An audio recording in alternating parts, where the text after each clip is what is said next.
Hello everyone, I would like to welcome our special guest today. Today's the author of critically acclaimed novel Invisible Man, Ralph Ellison.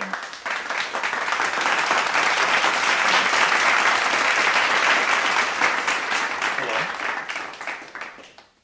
Now tell me how your personal family past influenced the introduction of your novel. Being that my grandfather has been a slave, and that was accepted in that time society, and I had no choice but to accept his fate, and he has called it that we were separate.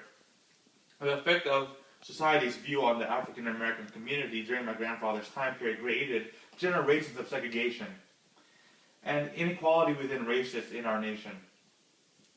In my novel, I gave the narrator similar grandparents who had been freed by the Civil War but still made invisible in today's society, in their society.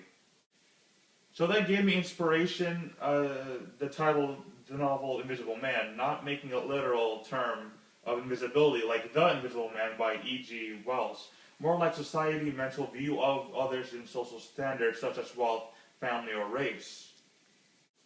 Actually, speaking of the Invisible Man, in my prologue I gave the main character the introduction of an invisible man who was invisible in the alleyway. A white man bumped into him, the narrator, and started swearing, thinking that the white man actually saw him in the dark alley. He started attacking him and was about to kill him with a knife. He realized the white man did not even notice his physical appearance in the alleyway, opening the view of how society's vision of their social outlook affects each other both physically and mentally. Very interesting. So tell me about the battle royale scene in your novel and how that relates to other scenes to it. It caught my attention and surely made others who read your novel. I can understand why.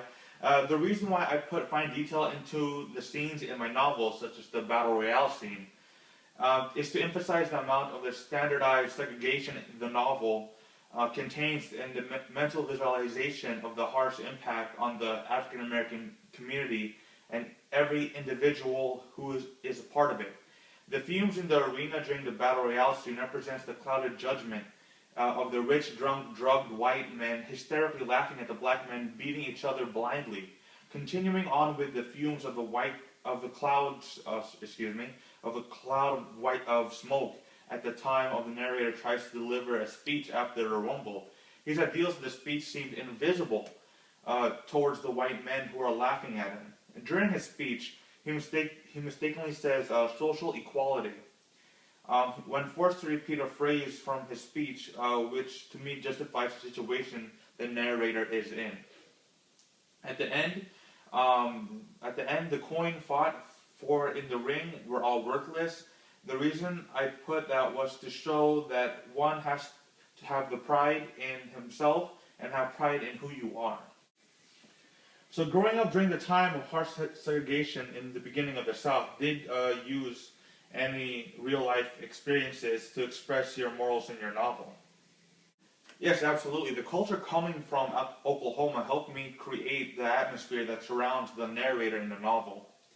I attended Tuskegee Institute that was founded by Booker T. Washington, who was a black activist by educating fellow Americans. I used this Negro-only college for the narrator to attend to and try to achieve his goal to make a name for himself. The narrator, just as I befriended many people along the way of learning to write and create my novel, the narrator befriends True Blood, Norton, and many others through the learning process, as well as their brotherhood. I put a lot of myself into this narrator's story, as well as into some of other views that some of the narrator holds. The narrator learns how to adapt into his surroundings in order to survive. However, it is how the surroundings will react to his actions. You know how back then slaves would try to run towards the north for freedom. Yeah. The narrator goes to the north as well. However, it's to go for economic value and hopes to get an education. Just as I mentioned before, Booker T. Washington is used throughout my novel, and so is his philosophy of achieving those economic successes rather than go for social equality. That's why I made the narrator look defeated in the battle royale scene when he said the word social equality. As well as the reason why the narrator heads towards the north in order to get the same opportunity and chances to fight for the life he wanted. That being well educated and being seen as average American. Very well spoken, Mr. Ellison. Now, with their poem closely relating to Ralph Ellison's idea of invisibility to the eyes of society, we have the poet Monica, who made the poem In God's Eyes.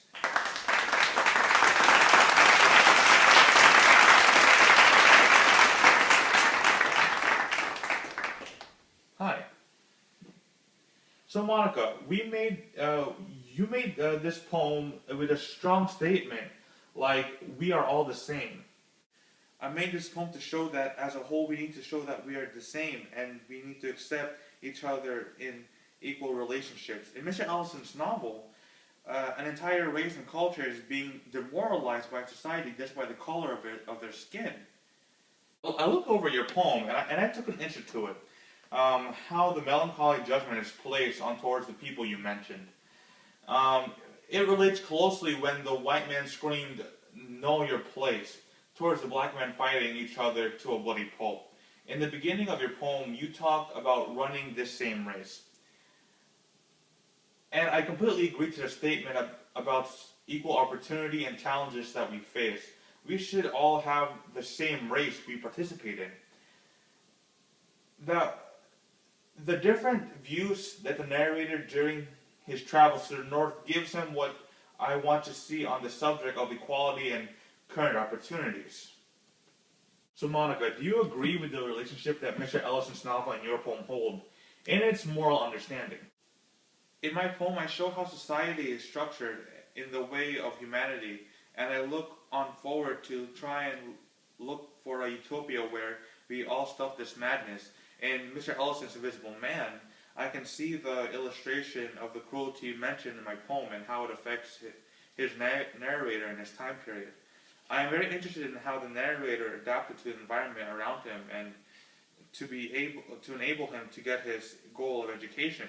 Mr. Ellison, in despite of a society that pushed him back, and even sometimes succeeds to do so. Yes, the narrator went through many challenges mentioned before, but many of them are expressed through the characters he encountered throughout my book, such as True Blood, Mary, Rasta, Encounter, and especially from the Equality group. At times, the narrator has fallen through the challenges faced before him. However, he uses the experience to bring him towards a more sensible direction. Mm-hmm. The reason why I named the person who mothered the narrator Mary after the Virgin Mary from the Bible was because she gave the narrator identity and motivation, just like a mother who would towards her child. The cooperation that you were mentioning earlier, also used in my novel through Mary and other characters that motivated the narrator. In both of your works, you both speak of racial profiling between each other based on their skin color. Now in today's current events, the issue is equality between the ideas of gay marriage and marriage. I ask both of you, what are your sides on the issue of gay marriage? I believe that no matter what sexual preference an individual have, he or she should be able to have a legal bind to another individual, no matter what the gender is. If a religion is placed on towards the issue, it is going against the freedom of religion, and we should not be judged by our religion. If society is not based on the color of their skin in today's era, then I say the standards should be the same for the same-sex marriages issue that we have. I agree, Monica. The legal system should be made that different sexual preference couples has equal different opportunities as a binding couple and family. Everybody should have a fighting chance and opportunity. If a family religion gets involved into the issue, then that individual has to face that challenge and adapt to his or her environment. He or she will learn, then eventually lead to head towards his or her goal. just as how the narrator did in my novel. Very interesting statements, Monica and Mr. Ellison. Okay, that's all the time we have. Thank you for coming tonight and sharing your works of literature. Thank you, thank you. Everyone give it up for Monica and Mr. Ellison. I'm Aaron Bossa, and good night.